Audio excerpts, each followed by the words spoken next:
കർത്താവായ യേശു ക്രിസ്തുവിൻ്റെ നാമത്തിൽ നിങ്ങൾക്കെല്ലാവർക്കും എൻ്റെ സ്നേഹവന്ദനം.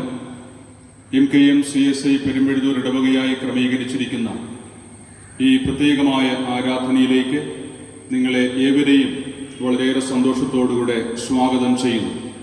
പ്രാർത്ഥനയോടുകൂടെ നമുക്ക് ഈ ആരാധന ആരംഭിക്കാം. തലകളെ വണക്കി ദൈവത്തോട് പ്രാർത്ഥിക്കാം. ഞങ്ങളെ സ്നേഹിക്കുന്ന ദൈവമേ, സ്വർഗീയ നല്ല പിതാവേ, അനുഗ്രഹമേറിയ ഈ ദിവസത്തിൻ്റെ മനോഹരമായ രാവിലെ സമയം വ്യത്യസ്ത ഇടങ്ങളിലായിരുന്നു കൊണ്ട് ജീവന്റെ ഉടയവനായ ദൈവത്തെ സത്യത്തിലും ആത്മാവിലും ആരാധിച്ച് മഹത്വപ്പെടുത്തുവാൻ ജീവിതത്തിൽ വലിയൊരു ഭാഗ്യം ഞങ്ങൾക്ക് ദൈവം നൽകിയതുകൊണ്ട് നന്ദിയോടുകൂടെ ഞങ്ങൾ അങ്ങയെ വാഴ്ത്തുന്നു. ഒരാഴ്ചക്കാലം ഭദ്രമായി ഞങ്ങളെ സൂക്ഷിച്ചു. നിങ്ങളായിരുന്ന ഇടങ്ങളിലും യാത്രാവേളകളിലും ഞങ്ങളുടെ പരിമിതമായ ജീവിത സാഹചര്യങ്ങളിലും ദൈവം നൽകിയ വലിയ സമാധാനത്തിനായും ആശ്വാസത്തിനായും ദൈവികമായ കരുതലുകൾക്കായും ഞങ്ങൾ അങ്ങയെ വാഴ്ത്തുന്നു. അല്പസമയം ഞങ്ങളുടെ കുടുംബങ്ങളിൽ വിവിധ ഇടങ്ങളിലായിരുന്നു കൊണ്ട് ദൈവമേ, ഈ ആരാധന ഞങ്ങൾ ശ്രദ്ധിക്കുമ്പോൾ ഞങ്ങൾക്കെല്ലാവർക്കും ദൈവാനുഗ്രഹം നൽകണമേ. ശ്രദ്ധിക്കുന്ന എല്ലാ മക്കൾക്ക് വേണ്ടിയും പ്രത്യേകമായിട്ട് പ്രാർത്ഥിക്കുന്നു. ഹൃദയത്തിൻ്റെ ഭാരത്തെ അവിടുന്ന് മാറ്റി ദൈവികമായിരിക്കുന്ന സമാധാനം എല്ലാ ഉള്ളങ്ങളിലും ദൈവം തമ്പുരാൻ പകരണമേ. എല്ലാ കുടുംബങ്ങൾക്കും വേണ്ടുന്ന ദൈവികമായിരിക്കുന്ന എല്ലാ നന്മകളും ദാനം ചെയ്യണമേ. അവിടുത്തെ കരങ്ങളിൽ ഞങ്ങൾ എല്ലാവരെയും സമ്പൂർണ്ണമായി സമർപ്പിക്കട്ടെ. യേശുവിൻ്റെ നാമത്തിൽ ഞങ്ങളുടെ പ്രാർത്ഥന കൃപയുണ്ടായി കേൾക്കണം, സ്വർഗീയ നല്ല പിതാവേ, ആമേൻ. പാഠപുസ്തകത്തിലെ 219 ഗീതം, ഞാൻ പൂർണ്ണ മനസ്സാൽ നിന്നെ എന്നാരംഭിക്കുന്ന പാട്ട് നമുക്കൊരുമിച്ച് പാടാം.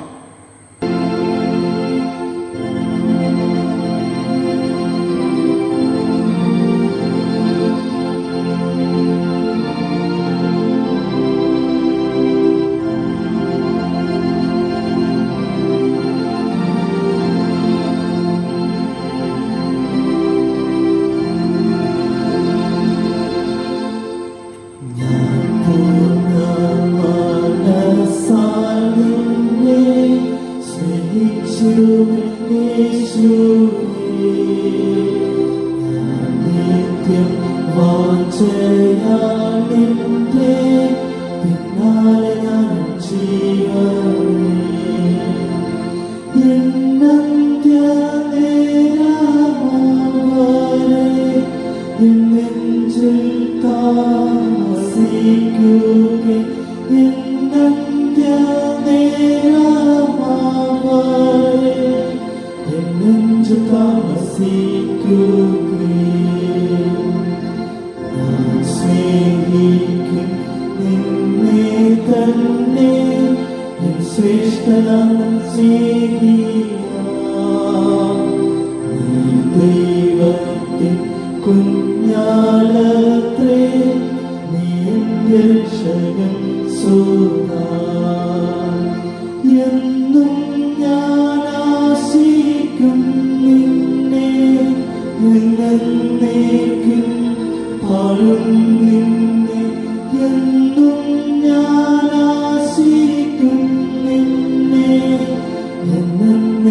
ദൈവത്തിൻ്റെ സന്നിധിയിൽ വിനയപ്പെട്ട് ചില നിമിഷങ്ങൾ ഒരുമയോടെ പ്രാർത്ഥിക്കാം.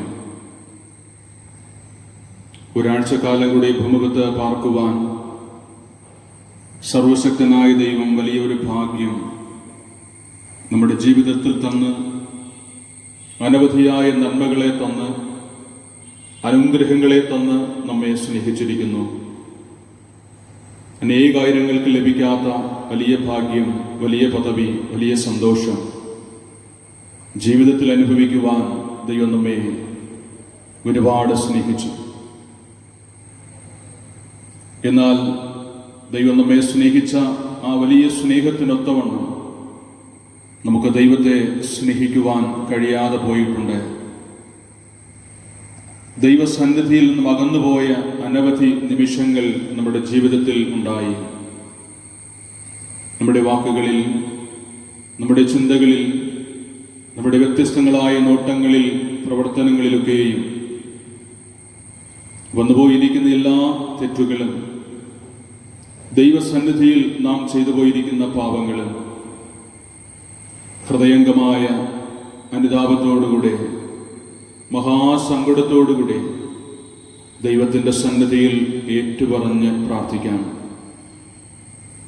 നമ്മുടെ ഹൃദയങ്ങൾക്ക് വേണ്ടുന്ന സമാധാനം, നമുക്ക് വേണ്ടുന്ന ആശ്വാസം, നമുക്ക് വേണ്ടുന്ന ആ വലിയ സന്തോഷം ഈ ആരാധനയിലൂടെ ദൈവം നമുക്ക് നൽകുവാൻ ആഗ്രഹിക്കുന്നു. നമുക്ക് നമ്മെ തന്നെ സമർപ്പിച്ചുകൊണ്ട് നമ്മുടെ ജീവിതത്തിൽ വന്നുപോയ എല്ലാ പിഴവുകളെയും ഉണർന്നുകൊണ്ട് വളരെ വിനയത്തോടുകൂടെ അവയെ ദൈവത്തിൻ്റെ സന്നിധിയിൽ ഏറ്റുപറയാം.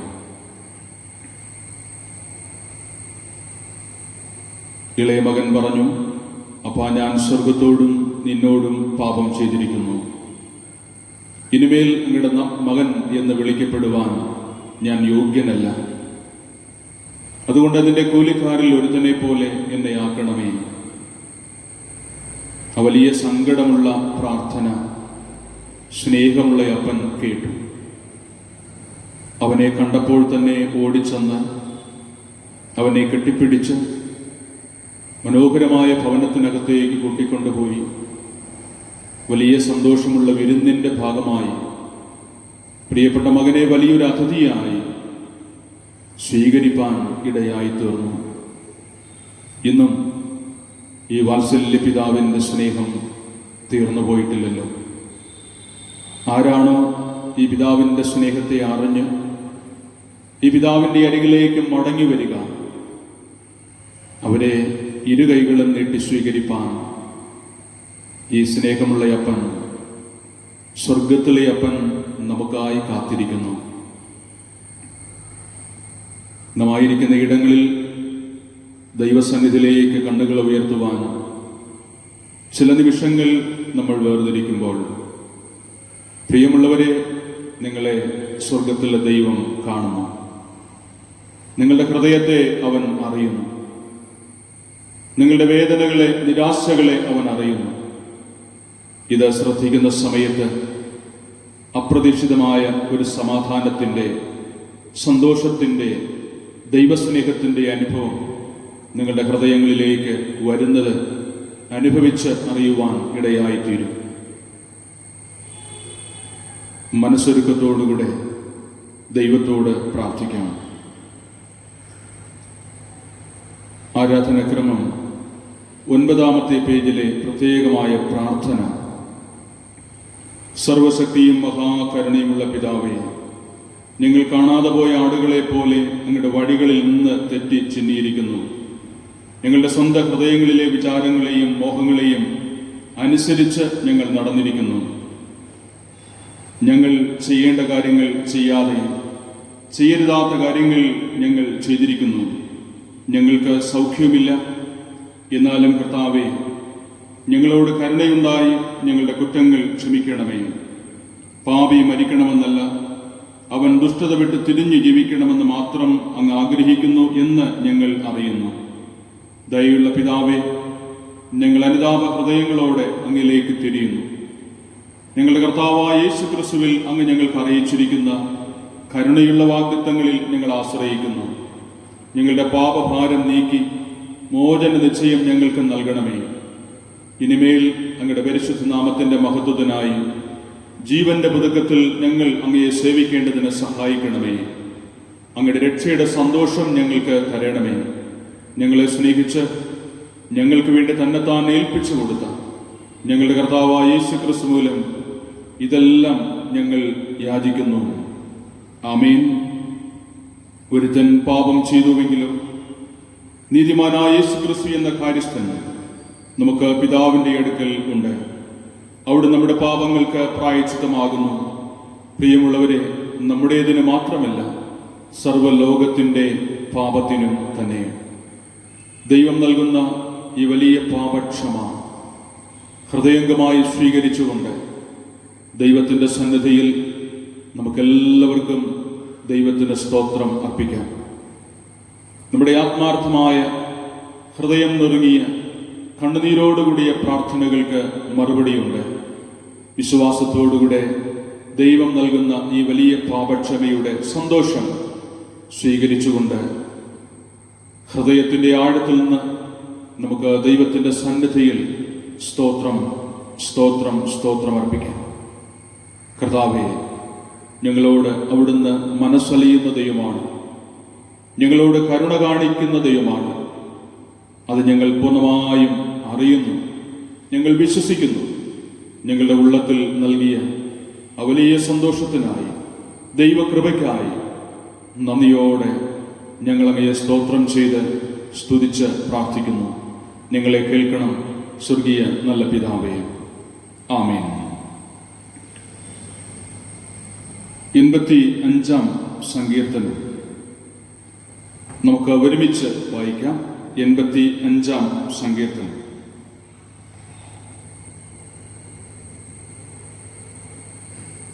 യഹോവേ, നീ നിന്റെ ദേശത്തെ കടാക്ഷിച്ചിരിക്കുന്നു, യാക്കോബിന്റെ പ്രവാസികളെ തിരിച്ചു വരുത്തിയിരിക്കുന്നു. നിന്റെ ജനത്തിന്റെ അകൃത്യം നീ മോചിച്ചു, അവരുടെ പാപമൊക്കെയും നീ മൂടിക്കളഞ്ഞു. നിന്റെ ക്രോധം മുഴുവനും നീ അടക്കിക്കളഞ്ഞു, നിന്റെ ഉഗ്രകോപം നീ വിട്ടു തിരിഞ്ഞിരിക്കുന്നു. ഞങ്ങൾ രക്ഷയുടെ ദൈവമേ, ഞങ്ങളെ യഥാസ്ഥാനപ്പെടുത്തണമേ. ഞങ്ങളോടുള്ള നിന്റെ നീരസം മതിയാക്കണമേ. നീ എന്നും ഞങ്ങളോട് കോപിക്കുമോ? തലമുറ തലമുറയോളം നിന്റെ കോപം ദീർഘിച്ചിരിക്കുമോ? നിന്റെ ജനം നിന്നിൽ ആനന്ദിക്കേണ്ടതിന് നീ ഞങ്ങളെ വീണ്ടും ജീവിപ്പിക്കുകയില്ലയോ? യഹോവേ, നിന്റെ ദയ ഞങ്ങളെ കാണിക്കണമേ, നിന്റെ രക്ഷ ഞങ്ങൾക്ക് നൽകണമേ. യഹോവയായ ദൈവം അരുളി ചെയ്യുന്നത് ഞാൻ കേൾക്കും. അവർ ഭോഷത്വത്തിലേക്ക് വീണ്ടും തിരിയാതിരിക്കേണ്ടതിന് അവൻ തന്റെ ജനത്തോടും തന്റെ ഭക്തന്മാരോടും സമാധാനം അരുളും. തിരുമഹത്വം നമ്മുടെ ദേശത്തിൽ വസിക്കേണ്ടതിന് അവന്റെ രക്ഷ അവന്റെ ഭക്തന്മാരോട് അടുത്തിരിക്കുന്നു നിശ്ചയം. ദയയും വിശ്വസ്തതയും തമ്മിൽ എതിരേറ്റിരിക്കുന്നു, നീതിയും സമാധാനവും തമ്മിൽ ചുംബിച്ചിരിക്കുന്നു. വിശ്വസ്തത ഭൂമിയിൽ നിന്നും മുളയ്ക്കുന്നു, നീതി സ്വർഗത്തിൽ നിന്ന് നോക്കുന്നു. യഹോവ നന്മ നൽകുകയും നമ്മുടെ ദേശം വിളതരുകയും ചെയ്യും. നീതി അവന് മുൻപായി നടക്കുകയും അവന്റെ കാൽച്ചുവടുകളുടെ വഴി നോക്കുകയും ചെയ്യും. പിതാവിനും പുത്രനും പരിശുദ്ധാത്മാവിനും മഹത്വമുണ്ടാകട്ടെ, ആദ്യെങ്കിലും ഇപ്പോഴും എന്നേക്കുമുള്ള പ്രകാരം തന്നെ. ആമേൻ. ഇപ്പോൾ ഒരു വേദഭാഗം വായിച്ച് കേൾക്കാം. ഇന്നത്തേക്കുള്ള സുവിശേഷ വേദഭാഗം വിശുദ്ധ ലൂക്കോസ് എഴുതിയ സുവിശേഷം 24-ാം അധ്യായം അതിന്റെ 36 മുതൽ 49 വരെയുള്ള വാക്യങ്ങൾ.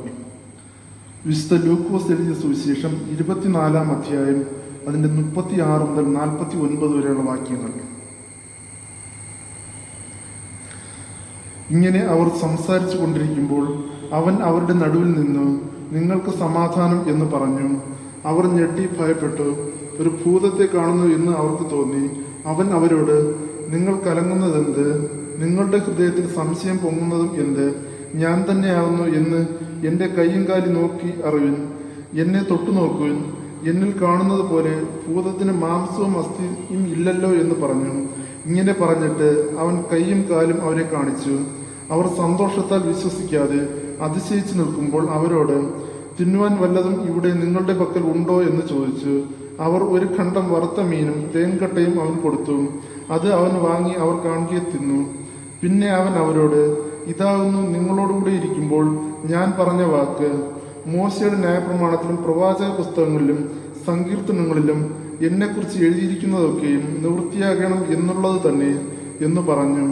തിരുവെഴുത്തുകളെ തിരിച്ചറിയേണ്ടതിന് അവരുടെ ബുദ്ധിയെ തുറന്ന് ക്രിസ്തു കഷ്ടം അനുഭവിക്കുകയും 3-ാം നാൾ മരിച്ചവരിൽ നിന്ന് ഉയർത്തെഴുന്നേൽക്കുകയും അവന്റെ നാമത്തിൽ മാനസാന്തരവും പാപമോചനവും യെരുശലേമിൽ തുടങ്ങി സകല ജാതികളിലും പ്രസംഗിക്കുകയും വേണം എന്നിങ്ങനെ എഴുതിയിരിക്കുന്നു.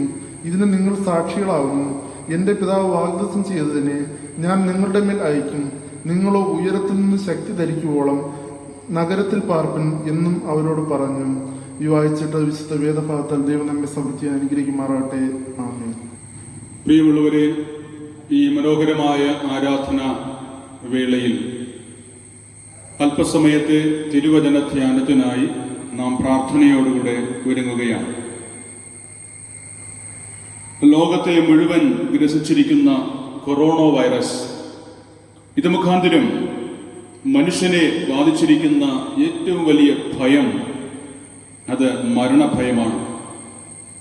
അതുകൊണ്ട് മനുഷ്യൻ പലതരത്തിൽ അറിഞ്ഞോ അറിയാതെയോ അച്ചടക്കമുള്ളവനായി മാറിയിരിക്കുന്നു. പൊതുവെ സമാധാനകാംക്ഷിയായി മാറിയിരിക്കുന്നു എന്ന് നമ്മൾ തിരിച്ചറിയുന്നു. അത് ദൈവം നൽകുന്ന സമാധാനമാണ് എല്ലാവരും ആത്മാർത്ഥമായിട്ട് ആഗ്രഹിക്കുക. വേദപുസ്തകം പഠിക്കുമ്പോൾ മനുഷ്യൻ എവിടെയെല്ലാം ദൈവത്തെ തിരസ്കരിച്ചുവോ അവിടെയെല്ലാം അവന് വലിയ അസ്വസ്ഥതകളാണ് അനുഭവിക്കുവാൻ ഇടയായി തീർന്നത്. ഒരുപാട് കലഹങ്ങളുടെ എല്ലാം അടിസ്ഥാനം മനുഷ്യൻ ദൈവത്തെ തിരസ്കരിച്ചതുകൊണ്ടാണ്. മനുഷ്യന് നഷ്ടപ്പെട്ടു പോയ സമാധാനം കണ്ടെത്തുവാൻ മനുഷ്യൻ ഇന്ന് വ്യത്യസ്ത മാർഗങ്ങൾ അന്വേഷിക്കുന്നുണ്ട്. ആധുനിക നവമാധ്യമങ്ങളും സിനിമയും മദ്യവും ലഹരിയും അങ്ങനെ തുടങ്ങുന്ന ഒരുപാട് സംഗതികൾ മനുഷ്യൻ അവന്റെ സമാധാനത്തെ കണ്ടെത്തുവാനായിട്ടുള്ള മാർഗങ്ങളായിട്ട് മാറ്റിയിട്ടുണ്ട്. എങ്കിലും നമ്മളെല്ലാവരും തിരിച്ചറിയുന്നു, മനുഷ്യൻ സംതൃപ്തനല്ല. അവന്റെ അത്യാഗ്രഹത്തിന്, സ്വാർത്ഥതയ്ക്ക്, അതുപോലെ ആവേശങ്ങൾക്ക് കുറവില്ല എന്ന് നമ്മൾ മനസ്സിലാക്കുന്നു. ഇതെല്ലാം ഒരു തരത്തിൽ അല്ലെങ്കിൽ മറ്റൊരു തരത്തിൽ മനുഷ്യനെ കൂടുതൽ അസ്വസ്ഥനാക്കി മാറ്റിക്കൊണ്ടിരിക്കുന്നു. ഈ കൊറോണയുടെയും ലോക്ക്ഡൌണിന്റെയും ഈ ക്ഷാമകാലത്ത് കർത്താവ് നമുക്ക് നൽകുന്ന ചില അനുഗ്രഹങ്ങളെ കുറിച്ചാണ് ഈ ആരാധനയിൽ നമ്മൾ ഒരുമിച്ച് ധ്യാനിക്കുന്നത്. ഇന്നത്തെ സുവിശേഷ വേദഭാഗത്തെ ആസ്പദമാക്കിയാണ് നാം ആ കാര്യങ്ങൾ ചിന്തിക്കുവാനായിട്ട് ആഗ്രഹിക്കുന്നത്. പ്രധാനമായും 3 ചെറിയ വാക്കുകളാണ് നമ്മുടെ ചിന്തയിലേക്ക് കൊണ്ടുവരണം എന്ന് ഞാൻ ആഗ്രഹിക്കുന്നത്. ഒന്നാമത്തെ വാക്ക് പീസ് അഥവാ സമാധാനം എന്നുള്ളതാണ്. ലൂക്കോസിന്റെ സുവിശേഷം 24-ാം അധ്യായം 36-ാമത്തെ വാക്യത്തിൽ യേശു വന്ന് ശിശു സമൂഹത്തിന്റെ നടുവിൽ നിന്നുകൊണ്ട് അവരോട് സമാധാനം എന്ന് പറഞ്ഞു. ജീവിതത്തിൽ ഭയപ്പെട്ടു പോയ ശിശു സമൂഹം ഒരുമിച്ച് ഒരു സ്ഥലത്ത് കൂടിയിരുന്നു. അവരുടെ സാധാരണ ജീവിതം ദുസ്സഹമായി മാറിയിരിക്കുന്നു. ഭാവിയെക്കുറിച്ചുള്ള പ്രതീക്ഷകളും മങ്ങിപ്പോയിരിക്കുന്നു. എങ്ങനെയാണ് ഇനി മുൻപോട്ട് പോവുക? തങ്ങളുടെ സാധാരണ ജീവിതത്തെ എങ്ങനെയാണ് മെച്ചപ്പെടുത്തുക? ഇങ്ങനെയുള്ള ഒത്തിരിയേറെ ഉത്തരം കിട്ടാത്ത സംഭാഷണങ്ങൾ ഒരു പുലമ്പലിലേക്ക് മാറിയിരിക്കുന്നു. പുലമ്പുന്ന ഒരു സാഹചര്യത്തിൽ എത്തിച്ചേർന്നിരിക്കുന്നു. ശ്രദ്ധിക്കണം, ഭയം പിടിപെടുമ്പോൾ മനുഷ്യന്റെ സമാധാനം നഷ്ടപ്പെട്ടു പോവുകയാണ്. മനുഷ്യന്റെ ക്ഷമ നഷ്ടപ്പെട്ടു പോകുമ്പോൾ അവന് സമാധാനം കൈവിട്ടു പോവുകയാണ്. സ്നേഹബന്ധങ്ങൾക്ക് തകരാറ് സംഭവിക്കുമ്പോൾ അവനറിയാതെ അവന്റെ ജീവിതത്തിൽ സമാധാനക്കേട് ഉണ്ടാവുകയാണ്. ചുരുക്കത്തിൽ, ക്രിസ്തുവില്ലെങ്കിൽ ജീവിതത്തിൽ സമാധാനമില്ല. അത്തരത്തിലുള്ള ഒരു മാനസികമായ അവസ്ഥയിൽ ശിശു സമൂഹം ഒരുമിച്ച് ഒരു സ്ഥലത്ത് കൂടിയിരിക്കുകയാണ്. ക്രിസ്തുവില്ലാത്ത ഒരു കൂട്ടായ്മ. ആ പ്രത്യേകമായ അവസരത്തിലാണ് കർത്താവ് അവരുടെ നടുവിൽ വന്ന് നിന്ന് അവരോട് പറഞ്ഞു, നിങ്ങൾക്ക് സമാധാനം. നമ്മൾ ഓർമ്മിക്കുവാനായിട്ടുള്ള വലിയൊരു സത്യമുണ്ട്. ദൈവത്തോടൊരു ബന്ധമുണ്ട് എങ്കിൽ, ദൈവത്തെക്കുറിച്ച് ഒരു വിചാരമുണ്ട് എങ്കിൽ, പൗലോസ് പറയും, അവൻ നമ്മുടെ സമാധാനം. ദൈവത്തോടൊരു ബന്ധമുണ്ട് എങ്കിൽ, ദൈവത്തെക്കുറിച്ച് ഒരു വിചാരമുണ്ട് എങ്കിൽ നമുക്ക് ഭയപ്പെടേണ്ട കാര്യമില്ല, ചഞ്ചലിച്ചു പോകേണ്ട കാര്യമില്ല. സമാധാനം നമ്മുടെ ജീവിതത്തിൽ അവൻ ദാനമായി കൊണ്ടുവന്ന് നൽകുവാൻ മതിയായവൻ. നമ്മുടെയൊക്കെ ജീവിതത്തിൽ നഷ്ടപ്പെട്ടു പോകുന്ന ഒരുപാട് മൂല്യങ്ങളുണ്ട്, നഷ്ടപ്പെട്ടു പോകുന്ന ഒരുപാട് കാര്യങ്ങളുണ്ട്. എന്നാൽ നഷ്ടപ്പെടാതെ എല്ലായ്പ്പോഴും സൂക്ഷിക്കുവാനായിട്ടുള്ള ഒരേ ഒരു കാര്യം ദൈവത്തോടുള്ള ബന്ധമാണ്, ദൈവത്തോടുള്ള ആഴമായ സ്നേഹമാണ്. അത് മനുഷ്യൻ കാത്ത് സൂക്ഷിക്കുന്നിടത്തോളം സമാധാനം അവനെ തേടിച്ചെല്ലും എന്നുള്ളതിന് സംശയമില്ല. അഥവാ സമാധാനത്തിന്റെ ഉറവിടം എന്ന് പറയുന്നത് ദൈവത്തിലാണ് എന്ന് അവന് മനസ്സിലാക്കുവാനും അനുഭവിക്കുവാനും ഒരുപാട് അധികം സമയം വേണ്ട എന്നുള്ളത് നമ്മൾ മനസ്സിലാക്കുകയാണ്. ഈ ലോകത്തിൽ ഒരു ശക്തിക്കും നൽകുവാൻ കഴിയാത്ത സമാധാനം ദൈവം തന്നെ സ്നേഹിക്കുന്ന, തന്നോട് ബന്ധം പുലർത്തിയിരിക്കുന്ന ആളുകൾക്ക് ദാനമായി നൽകി അവൻ സഹായിക്കുകയാണ്. അവൻ നമ്മിലേക്ക് വരുവാൻ നമുക്കൊരവസരം നൽകുവാൻ സാധിക്കുന്നുണ്ട് എങ്കിൽ, ജീവിതത്തിന്റെ ഏത് കഷ്ട നഷ്ട വേളകളിലും അവൻ നമ്മിലേക്ക് വരുവാൻ നാം ഒരവസരം അവൻ നൽകുന്നുണ്ട് എങ്കിൽ, നിശ്ചയമായും അവൻ നമ്മുടെ ഇടയിലേക്ക് വന്ന്, നമ്മുടെ നടുവിലേക്ക് വന്ന് നമുക്ക് സമാധാനം നൽകുവാൻ മതിയായവനാണ്. സമാധാനമില്ലാത്ത ഇടങ്ങളിൽ സമാധാനം നൽകുന്ന ഒരേ ഒരുവൻ ക്രിസ്തുവാണ്. ആയിരിക്കുന്ന ഈ അവസ്ഥയിൽ അവൻ നമ്മെ തേടി വന്ന് അത് നൽകുവാൻ മതിയായവൻ. രണ്ടാമത്തെ വാക്ക് നമ്മൾ ഈ ഭാഗത്ത് വായിക്കുന്നു, പ്ലഷർ അഥവാ സന്തോഷം. ലൂക്കോസിന്റെ സുവിശേഷം 24-ാം അധ്യായം അതിന്റെ 41-ാമത്തെ വാക്യത്തിൽ നമ്മളത് വായിക്കുന്നു. സമാധാനം ഉണ്ട് എങ്കിൽ അതിനോട് ചേർന്ന് വരുന്നതാണ് സന്തോഷം. അതുകൊണ്ട് സമാധാനമുണ്ട് എങ്കിൽ മനുഷ്യന്റെ ജീവിതത്തിൽ സന്തോഷത്തിന് വകയുണ്ട്. കർത്താവിനെ കണ്ടപ്പോൾ ഈ ശിശു സമൂഹം വളരെയേറെ സന്തോഷമുള്ളവരായിട്ട് മാറി. യോഹന്നാന്റെ സുവിശേഷം 16-ാം അധ്യായം 20-ാമത്തെ വാക്യത്തിൽ നമ്മൾ ഇപ്രകാരം വായിക്കുന്നു, നിങ്ങളുടെ ദുഃഖം സന്തോഷമായി തീരും. നിങ്ങളുടെ ദുഃഖം സന്തോഷമായി തീരും. സന്തോഷം നഷ്ടപ്പെട്ടു പോയ ഒരുപാട് വ്യക്തി ജീവിതങ്ങളുണ്ട്, ഒരുപാട് കുടുംബങ്ങളുണ്ട്, ഒരുപാട് ഇടവകകളുണ്ട്. അതിന്റെ ഓരോ കാരണങ്ങളാണ് അവർക്ക് പറയുവാനായിട്ടുള്ളത്. ഒരുപക്ഷെ കടഭാരമാണ്, ഭർത്താവിന്റെ മദ്യപാനമാണ്, വഴിപിഴച്ച മക്കളുടെ സാന്നിധ്യമാണ്. ഇങ്ങനെ തുടങ്ങുന്ന ഒട്ടനവധി കാര്യങ്ങൾ, രോഗദുരിതങ്ങളാണ്, ഒട്ടനവധി കാര്യങ്ങൾ സന്തോഷം നഷ്ടപ്പെടുത്തി എന്ന് പറയുവാൻ അനേകർക്ക് കാരണങ്ങളായിട്ടുണ്ട്. മനുഷ്യൻ സന്തോഷം കണ്ടെത്തുവാനായിട്ട് പരിശ്രമിക്കുന്ന ഒരുപാട് വഴികൾ നമുക്ക് കാണുവാനായിട്ട് കഴിയും. ഒരുപക്ഷെ സന്തോഷം കണ്ടെത്തുവാൻ മറ്റുള്ളവർ ദുഃഖിക്കുന്നത് കാണുവാൻ ആഗ്രഹിക്കുന്ന ആളുകളുണ്ട്. തങ്ങളുടെ ശത്രുക്കളായിട്ട് അവരെണ്ണിയിരിക്കുന്ന ആളുകൾക്ക് എന്തെങ്കിലും സംഭവിക്കുമ്പോൾ സന്തോഷിക്കുന്ന, അവൻ അങ്ങനെ വേണം എന്ന് പറഞ്ഞ് സന്തോഷിക്കുന്ന ഒത്തിരി ആളുകൾ നമ്മുടെ ഇടയിലുണ്ട്. ഇനിയും നവമാധ്യമങ്ങളെയോ മറ്റു പല വഴികളെയോ ഒക്കെ തേടി സന്തോഷം കണ്ടെത്തുവാൻ ആഗ്രഹിക്കുന്ന ആളുകൾ ഉണ്ട്. മീഖ പ്രവാചകന്റെ പുസ്തകം 4-ാം അധ്യായം 3-ാമത്തെ വാക്യത്തിൽ നമ്മളൊരു പ്രത്യേകമായിട്ടുള്ള കാര്യം അവിടെ വായിച്ച് മനസ്സിലാക്കുന്നുണ്ട്.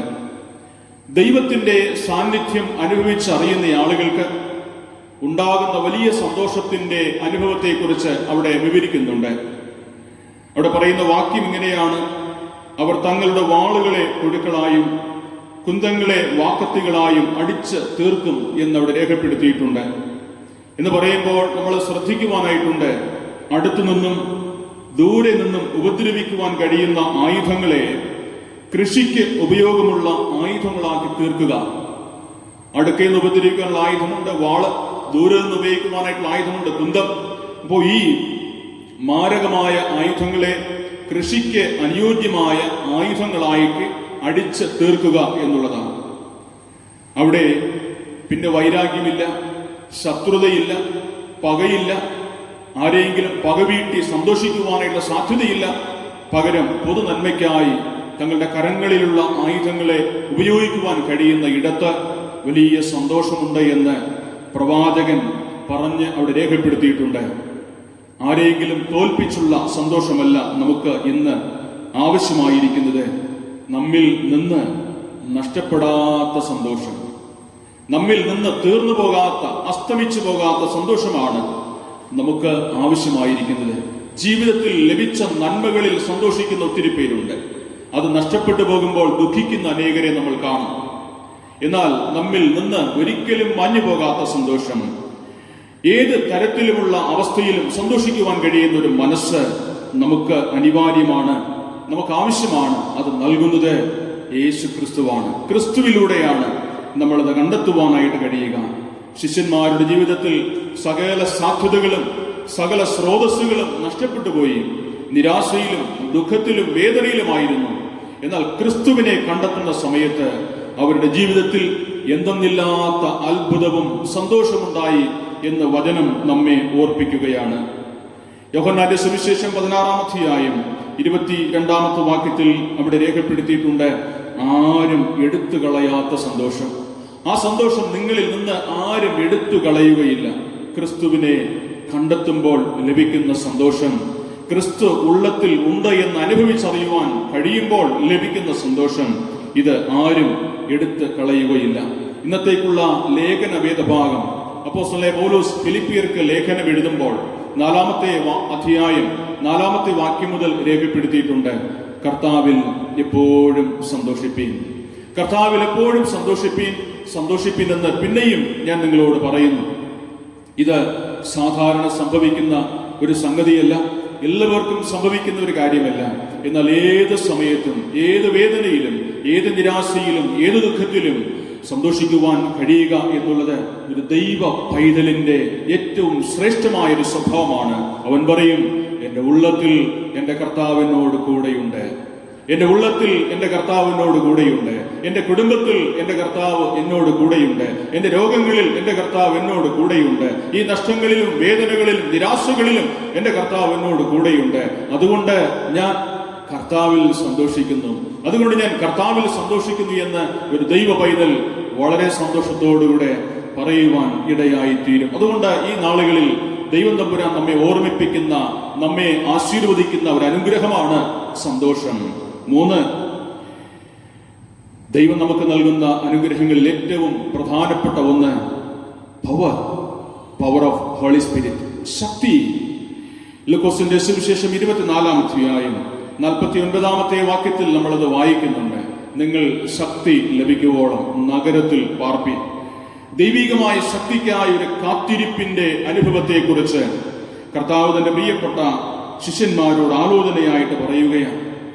നമ്മളെല്ലാവരും മനസ്സിലാക്കും, ശക്തി ഇല്ലാത്തവർക്ക് ചലനം ഇല്ല, ശക്തി ഇല്ലാത്തവർക്ക് മുൻപോട്ട് പോകുവാനായിട്ട് സാധ്യമല്ല, ഒന്നിനും ഒരിടത്തേക്കും ചലിക്കുവാനായിട്ട് സാധ്യമല്ല.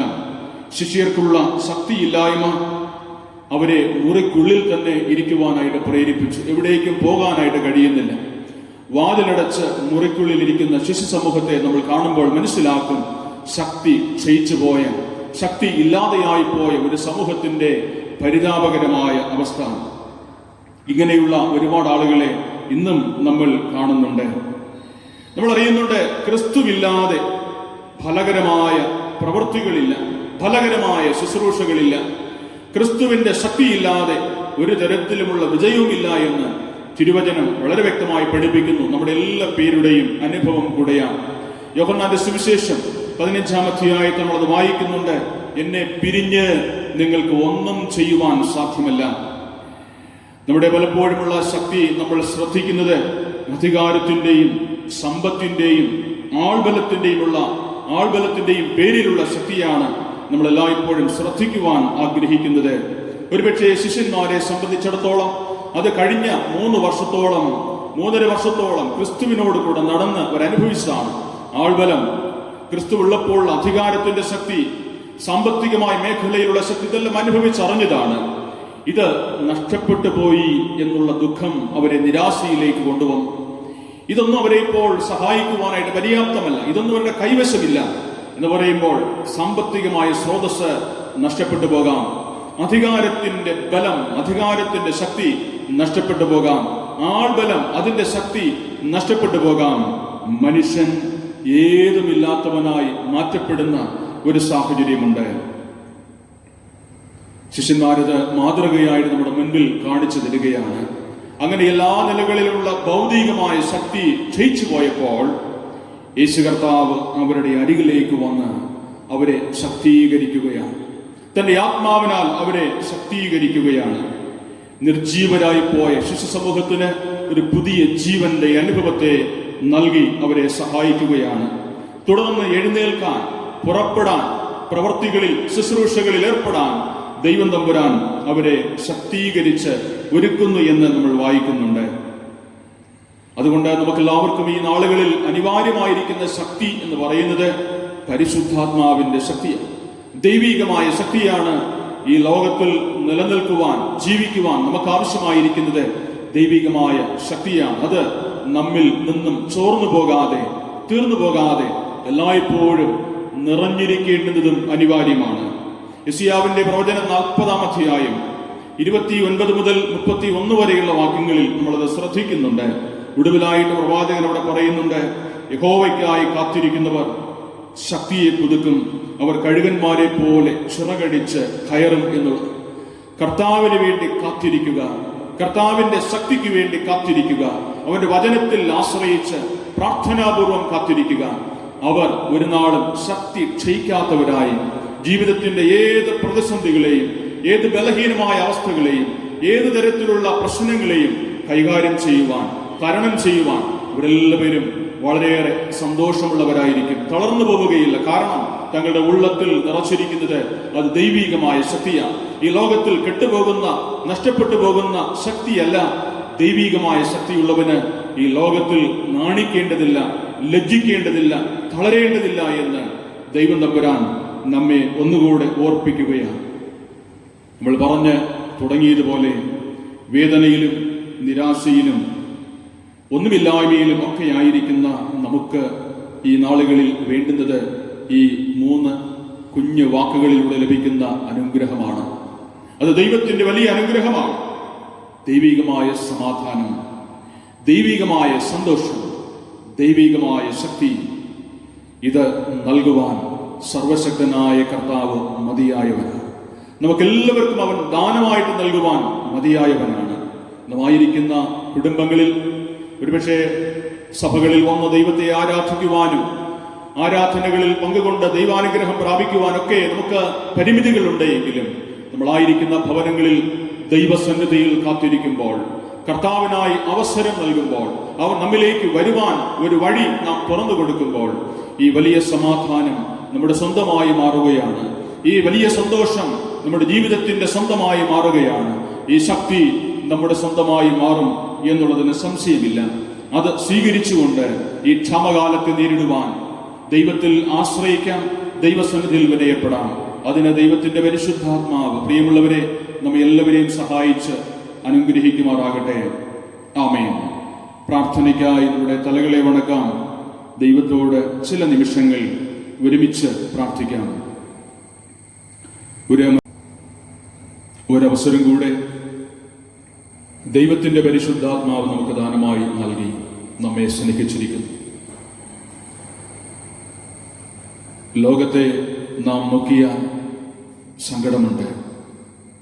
ലോകത്തിലേക്ക് കണ്ണോടിച്ചാൽ പരാജയ ഭീതിയാണ് മുൻപിലുള്ളത്, മരണഭീതിയാണ് മുൻപിലുള്ളത്. എങ്ങനെ ഞാനും എൻ്റെ കുടുംബവും ഈ ലോകത്തിൽ ജീവിക്കും? എങ്ങനെ ഞങ്ങൾ മുൻപോട്ട് പോകും എന്നുള്ള ചോദ്യം നമ്മുടെ ഹൃദയങ്ങളെ ഭരിക്കുന്നുണ്ട്. പലപ്പോഴും സംശയം, അവിശ്വാസമൊക്കെ നമ്മുടെ ഹൃദയത്തിലേക്ക് കടന്നു വരുന്നുണ്ട്. തിരുവചനത്തിലൂടെ നാം ശ്രദ്ധിച്ചത് 3 അനുഗ്രഹങ്ങളാണ്. ദൈവം നൽകുന്ന സമാധാനം, ദൈവം നൽകുന്ന സന്തോഷം, ദൈവം നൽകുന്ന ശക്തി ഏത് ബലഹീനമായ അവസ്ഥയിലും തികഞ്ഞു വരുന്ന ദൈവത്തിൻ്റെ ശക്തി, ദൈവത്തിൻ്റെ സന്തോഷം, ദൈവത്തിൻ്റെ സമാധാനം, ഇതാണ് നമുക്കെല്ലാവർക്കും ഇന്ന് ആവശ്യമായിരിക്കുന്നത്. നമുക്ക് ആ വലിയ അനുഗ്രഹത്തിനായിട്ട് ദൈവത്തോട് പ്രാർത്ഥിക്കാമോ? കർത്താവേ, ആ സമാധാനം നീ എനിക്ക് നൽകണമേ, ആ സന്തോഷം നീ എനിക്ക് ദാനം ചെയ്യണമേ, ആ ശക്തി എൻ്റെ ഉള്ളത്തിൽ നിറയ്ക്കണമേ. ഞാൻ എൻ്റെ കുടുംബത്തെ നന്നായിട്ട് പരിപാലിക്കുവാൻ കർത്താവ് എനിക്ക് സഹായിക്കണമേ. ഒരു അപ്പൻ എന്ന നിലയിൽ, ഒരു ഭർത്താവ് എന്ന നിലയിൽ എൻ്റെ കടമകളെ നിറവേറ്റുന്നതിന് ദൈവം എനിക്ക് സഹായിക്കണമേ.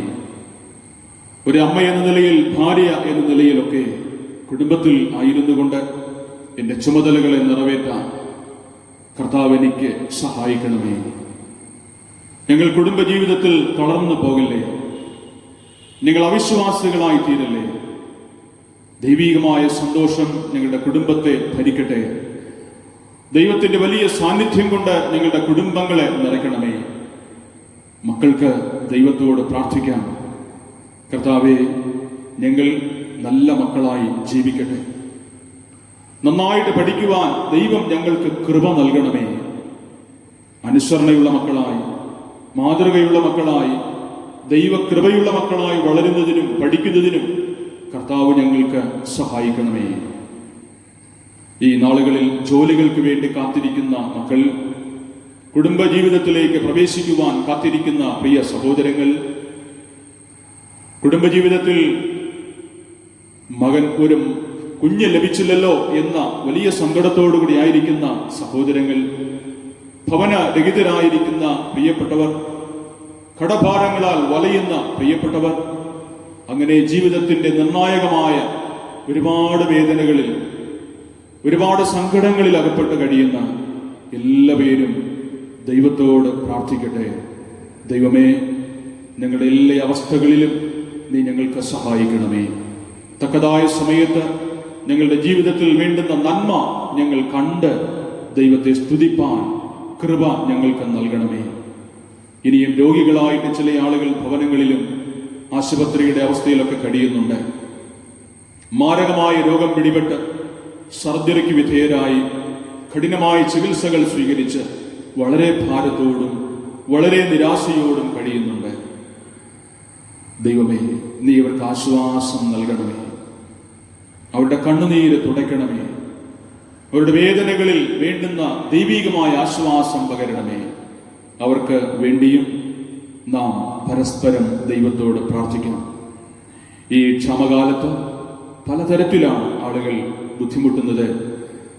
ആഹാരത്തിനോ വസ്ത്രത്തിനോ നല്ല ഭവന സാഹചര്യങ്ങൾക്കോ വഴിയില്ലാതെ ഭാരപ്പെടുന്നു. തൊഴിൽ മേഖലകളിൽ പ്രയാസപ്പെടുന്നു. പഠന മേഖലകളിൽ പ്രയാസമുണ്ട്. അങ്ങനെ ജീവിതത്തിൻ്റെ പല മേഖലകളിൽ ഒരുപാട് ഭാരവും പ്രയാസവും നേരിടുന്ന എല്ലാവർക്കും ദൈവസന്നിധിയിൽ വിനയപ്പെടാം. ദൈവമേ, ഈ മഹാവ്യാധി വേഗത്തിൽ ഞങ്ങളിൽ നിന്ന് നിർമ്മാർജ്ജനം ചെയ്യപ്പെടുവാൻ ഞങ്ങളോട് മനസ്സലിയണമേ എന്ന് ദൈവത്തോട് പ്രാർത്ഥിക്കാം. ഒറ്റപ്പെടലിൻ്റെ സാഹചര്യത്തിൽ കഴിയുന്നവരുണ്ട്. തങ്ങളുടെ പ്രിയപ്പെട്ടവർ നഷ്ടപ്പെട്ടു പോയല്ലോ, ദീർഘകാലമായി ഏകാഗിയായി കഴിയുന്നു. ആരോടാണ് ഞാൻ ഈ സങ്കടമെല്ലാം പറയുക? ഈ വേദനയെല്ലാം ആരോടാണ് പങ്കുവയ്ക്കുക? അങ്ങനെ കഠിനമായ ശോധനയിൽ കഴിയുന്ന പ്രിയപ്പെട്ടവരുണ്ട്. പ്രിയമുള്ളവരെ, നിങ്ങളോടൊത്ത് ജീവന്റെ ഉടയവനായ കർത്താവുണ്ട്. ആ കർത്താവിനോട് പ്രാർത്ഥിക്കുമോ? ദൈവമേ, നീ എൻ്റെ സ്നേഹിതനായി, എനിക്ക് എൻ്റെ ഭാര്യയ്ക്ക് ഭാര്യയായി, ഭർത്താവിന് ഭർത്താവായി നീ എന്നോട് കൂടെ ഇരിക്കണമേ. ദൈവത്തോട് പ്രാർത്ഥിക്കാം. ഈ നാളുകളിൽ നാം ചെയ്യുന്ന എല്ലാ ശുശ്രൂഷകളെയും ദൈവം അനുഗ്രഹിച്ച് നൽകാൻ, പ്രത്യേകിച്ച് മിഷൻ പ്രവർത്തനങ്ങൾ, സാധുക്കൾക്ക് വേണ്ടിയുള്ള കരുതൽ, അങ്ങനെ തുടർന്ന് എല്ലാ ശുശ്രൂഷകളും അനുഗ്രഹീതമായി തീരുവാനിടയാകണമേ. മിഷൻ ദൈവാലയ നിർമ്മാണം പൂർത്തീകരിക്കപ്പെടുന്നതിന് വഴികളെ തുറക്കണമേ. ദൈവത്തോട് പ്രാർത്ഥിക്കാം. കുടുംബങ്ങളിൽ സമാധാനമില്ലാതെ കഴിയുന്നവരുണ്ട്. നല്ല ഉറക്കം കിട്ടാതെ ഭാരപ്പെടുന്നവരുണ്ട്. അടിക്കടിയുള്ള നാശനഷ്ടങ്ങൾ, അടിക്കടിയുള്ള കഠിനമായ രോഗങ്ങൾ ബാധിച്ച് ഭാരപ്പെടുന്നവരുണ്ട്. ദൈവമേ, ഞങ്ങൾക്ക് വേണ്ടുന്ന സമാധാനത്തെയും സ്വസ്ഥതയും കർത്താവ് നൽകണമേ. ഞങ്ങളുടെ ഭാരങ്ങളെല്ലാം മാറിപ്പോകട്ടെ. ഞങ്ങളോട് മനസ്സലിയണമേ. വിദേശത്ത് കഴിയുന്ന ഞങ്ങളുടെ പ്രിയപ്പെട്ടവരെ ഓർത്ത് ഞങ്ങൾ ഭാരത്തോടുകൂടി ആയിരിക്കും. ദൈവമേ, ഞങ്ങളുടെ സഹോദരങ്ങൾ സന്തോഷത്തോടുകൂടി അവിടെ ആയിരിക്കട്ടെ. നാട്ടിലേക്ക് വരാനായിട്ട് പരിശ്രമിക്കുന്നവർക്ക് അതിനുള്ള വഴികളെ, സാഹചര്യങ്ങളെ കർത്താവ് ഒരുക്കി കൊടുക്കണമേ. കുടുംബങ്ങളിൽ അങ്ങനെയുള്ള ആളുകളെ ഓർത്ത് ഭാരപ്പെടുവാൻ ഇടയാകാതെ സമാധാനത്തോടുകൂടി ഇരിപ്പാൻ നീ അവർക്ക് സഹായിക്കണമെന്ന് സഭയായി നമുക്ക് ദൈവത്തോട് പ്രാർത്ഥിക്കാം. നമ്മുടെ അയൽവാസികളെ, നമ്മുടെ പരിസരത്ത് പാർക്കുന്ന മറ്റെല്ലാ പ്രിയപ്പെട്ടവരെ ഓർത്ത് ദൈവത്തോട് പ്രാർത്ഥിക്കാം. നമ്മുടെ എല്ലാ തരത്തിലുമുള്ള ഭാരങ്ങളും, നമ്മുടെ എല്ലാ സങ്കടങ്ങളും, നമ്മുടെ എല്ലാ വേദനകളും സമർപ്പിക്കും. ഇടവകയിലെ എല്ലാ കമ്മിറ്റി അംഗങ്ങളെയും, സംഘടനകളെയും, കപ്യാരെയും, എല്ലാ ശുശ്രൂഷകളെയും സമർപ്പിച്ചുകൊണ്ട് പ്രാർത്ഥിക്കാം. സ്നേഹവാനായ ദൈവമേ, സ്വർഗീയ നല്ല പിതാവേ, അനുഗ്രഹമേറിയ ഈ ദിവസത്തിന്റെ നല്ല നിമിഷങ്ങൾക്കായി സ്തുതിക്കുന്നു. ഒരിക്കൽ കൂടെ നിന്റെ സന്നിധിയിലേക്ക് ഞങ്ങൾ അടുത്തു വരുന്നു. ഞങ്ങളോട് മനസ്സലിയണമേ. ഹൃദയത്തിന്റെ ഭാരത്തെ മാറ്റി, വേദനകളെ ദൂരീകരിച്ച്, രോഗങ്ങളെ മാറ്റി അവിടുത്തെ വലിയ ആശ്വാസം ഞങ്ങളുടെ ജീവിതത്തിൽ കർത്താവ് പകരണമേ. കുടുംബങ്ങളിൽ ഒരു നന്മയ്ക്കും കുറവില്ലാതെ ഞങ്ങളെല്ലാവരും ക്ഷേമമായി കഴിയുവാൻ എല്ലാ സാഹചര്യങ്ങളെയും ഒരുക്കി തരണമേ. വിശ്വാസ ജീവിതത്തിൽ ആരും തളർന്നു പോകുവാൻ ഇടയാകരുത് കർത്താവേ. ഓരോ കുടുംബങ്ങളിലും അങ്ങ് തന്നെ നാഥനായി കൂടെയിരുന്ന് വഴി നടത്തണമേ കർത്താവേ. ഞങ്ങളുടെ സംസ്ഥാനം, ഞങ്ങളുടെ രാജ്യം, എല്ലാ ഭരണകർത്താക്കൾ, പോലീസ് സേനാംഗങ്ങൾ, ഡോക്ടർമാർ, നഴ്സുമാർ, അങ്ങനെ തുടങ്ങുന്ന എല്ലാ ശുശ്രൂഷകരെയും കർത്താവിന്റെ കൃപയുടെ കരങ്ങളിൽ സമർപ്പിക്കുന്നു. അപ്പോൾ ഞങ്ങളെയും ഞങ്ങളുടെ ദേശത്തെയും ഇടവകയോടുന്ന് കാത്തുകൊള്ളണമേ. അവിടുത്തെ കരങ്ങളിൽ ഞങ്ങളെല്ലാവരെ സമർപ്പിക്കുകയാണ്. യേശു ക്രിസ്തു മൂലം ഞങ്ങളുടെ പ്രാർത്ഥന കൃപയുണ്ടായി കേൾക്കണം. സ്വർഗീയ നല്ല പിതാവേ, ആമേൻ. സ്വർഗസ്ഥനായ ഞങ്ങളുടെ പിതാവേ, തിരുനാമം വിശദീകരിക്കപ്പെടണമേ. തിരുരാജ്യം വരണമേ. തിരു ഇഷ്ടം സ്വർഗത്തിലെ പോലെ ഭൂമിയിലും ആകണമേ. ഞങ്ങൾക്ക് ആവശ്യമുള്ള ആഹാരം ഇന്ന് തരണമേ. കടക്കാരോട് ഞങ്ങൾ ക്ഷമിച്ചിരിക്കുന്നത് പോലെ പാപകടങ്ങളെ ഞങ്ങളോട് ക്ഷമിക്കണമേ. ഞങ്ങളെ പരീക്ഷയിൽ കടത്താതെ ദുഷ്ടങ്ങൾ ഞങ്ങളെ വിടുവിക്കണമേ. രാജ്യവും ശക്തിയും മഹത്വവും എന്നേക്കും അങ്ങേക്കുള്ളതാകുന്നുവല്ലോ. ആമേൻ. നമ്മുടെ കർത്താവായ യേശു ക്രിസ്തുവിന്റെ കൃപയും പിതാവായ ദൈവത്തിന്റെ സ്നേഹവും ആശ്വാസപ്രദനായ പരിശുദ്ധാത്മാവിന്റെ സഹവാസം കൂട്ടായ്മയും പ്രിയമുള്ളവരെ നാം ഏവരോടും ചോദിച്ച എല്ലാ കാര്യങ്ങളോടും ഇന്നും എന്നേക്കും ഉണ്ടായിരിക്കുമാറാകട്ടെ. ആമേൻ.